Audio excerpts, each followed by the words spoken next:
హైవ్యూర్స్ ఈరోజు ఏపీకి సంబంధించి డిఎస్సి వార్త నాకు కనపడగానే సుప్రీంకోర్టు ఇందాక జడ్జిమెంట్ ఇవ్వగానే నేను క్యాటలిస్ట్ ఏపీ ఛానల్లో పెడదాంలో అనుకున్నా. కానీ కొద్ది రోజులుగా కొంతమంది నిజంగా డిఎస్సి ప్రిపేర్ అవుతున్నారో తెలియటంలా, వాళ్ళ వైసీపీలో తెలియటంలా గురా కామెంట్లు పెడుతున్నారు. డిఎస్సి ప్రిపేర్ అవుతున్న వాళ్ళంతా కూడా అసలు టైం లేకుండా ఉన్నారు.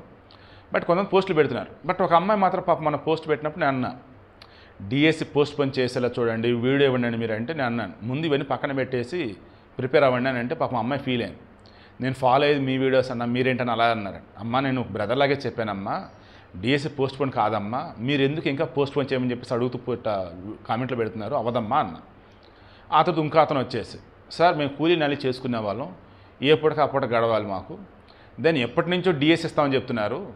బట్ డిఎస్సికి సంబంధించి వన్స్ నోటిఫికేషన్ ఇచ్చిన తర్వాత 90 days టైం ఉండేది కదా, అప్పుడు ప్రిపేర్ అవుదామని చెప్పేసి మేము ఇంకా మరలా కూలి పనులకు వెళ్ళిపోయినాము, ఇప్పుడు 90 days టైం అయిపోతే ఎలా సార్ అంటున్నారు. మన ఇన్స్టాగ్రామ్లో ఒక అమ్మాయి పరిచయం, తాను కూడా డిఎస్ సంబంధించి అప్డేట్స్ నాకు చెప్తూ తాను కూడా అంతనమాట, సార్ సిలబస్ చాలా ఉంది సార్, ఇంత తక్కువ టైం మేము ప్రిపేర్ అవ్వలేము సార్ అంది. నేను అన్నాను, ఏం చేస్తున్నారండి మీరు, వాళ్ళు ఫస్ట్ సంతకం మెగా డిఎస్సి మీద సంతకం పెట్టాడు, 16,347 పోస్టులు, ఎస్సీ వర్గీకరణ కోసం ఆగింది, ఈ మధ్యలో మీరు ప్రిపేర్ అవ్వాలి కదా అన్న. ఏయో పనులు ఉంటే కదా సార్, ప్రిపేర్ అవ్వలేము సార్, ఆ ఫీలింగ్ వేరు ఉంటుంది. వన్స్ నోటిఫికేషన్ ఇచ్చాక 90 రోజులు టైం ఉండేది, ప్రిపేర్ అవుతుంది మేము అనుకున్నాము, ఇప్పుడు అకస్మాత్తుగా 60 రోజుల్లోనో 40 రోజుల్లో పెడుతుంటే ఎలా సార్, ఏంటి సార్ అని.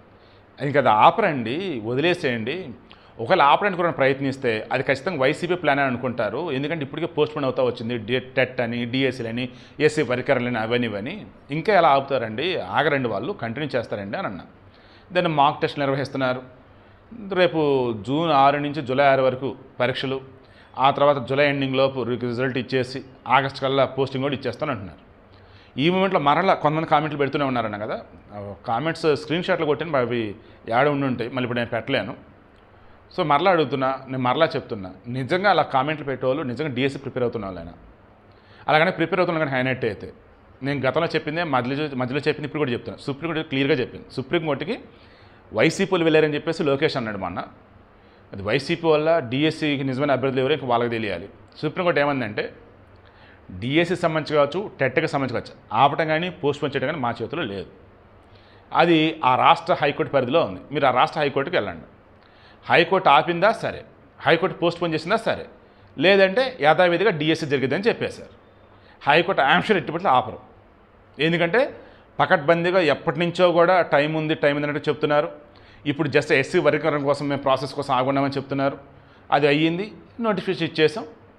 అండ్ వన్స్ నోటిఫికేషన్ ఇచ్చిన దగ్గర నుంచి ఫైనల్ ఎగ్జామ్ అయిపోయే మధ్యలో చూస్తే 90 రోజులు నీడు కూడా కనిపిస్తుంది, 2 నెలలు బేసిక్ టైం అనేది కనిపిస్తుంది మరలా.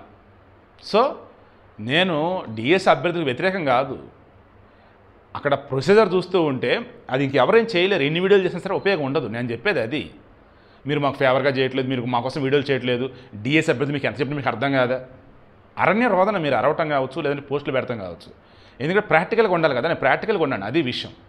2024 ఎన్నికలకు ముందు కూడా నేను చెప్పింది ఏంటిది, జగన్మోహన్ రెడ్డి గారు రాడు, కూటమి గవర్నమెంట్ వచ్చింది, అండ్ టీడీపీ వచ్చేసి ఫస్ట్ ప్లేస్ ఉండిద్ది, సెకండ్ ప్లేస్ వచ్చేసి జనసేన ఉండిద్ది, వైసీపీ అడ్రస్ లేకుండా పోయిద్ది అన్న. అదే జరిగిందా? అప్పుడు నేను బెదిరిస్తూ బోల్డ్ మంది కామెంట్లు పెట్టారు, నీ ఛానల్లో ఉండిద్దా లేదో చూసుకోవాలని కొంతమంది, ఒకవేళ వైసీపీ గెలిస్తే ఛానల్ మూసేస్తాను కొంతమంది, అడోడు పిచ్చుడు ఈరోజు కూడా కామెంట్ పెట్టాడు.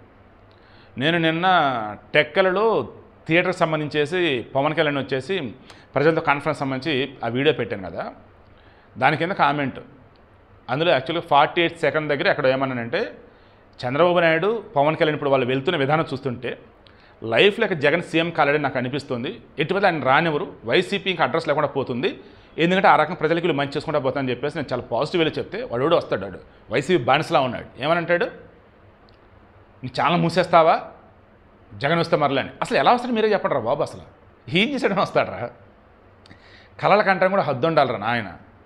మంచి చేస్తే జనాలు ఓట్లేస్తారు కదా. ఒక రకంగా 2019లో ఆయనకి అదృష్ట పాత్ర చేతిలో ఉంది, దాన్ని అస్తవ్యస్తం చేసి పెట్టాడు.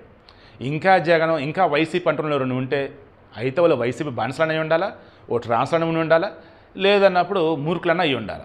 ఎందుకంటే ఒక పరిపాలన అన్నప్పుడు అది అభివృద్ధి, సంక్షేమం, రాజధాని, ఉద్యోగాలు, ఇన్ఫ్రాస్ట్రక్చర్ డెవలప్మెంట్, ఇవన్నీ చూస్తారా బాబు ఎవరైనా, అదన్నీ చూసే నేను చెప్పింది.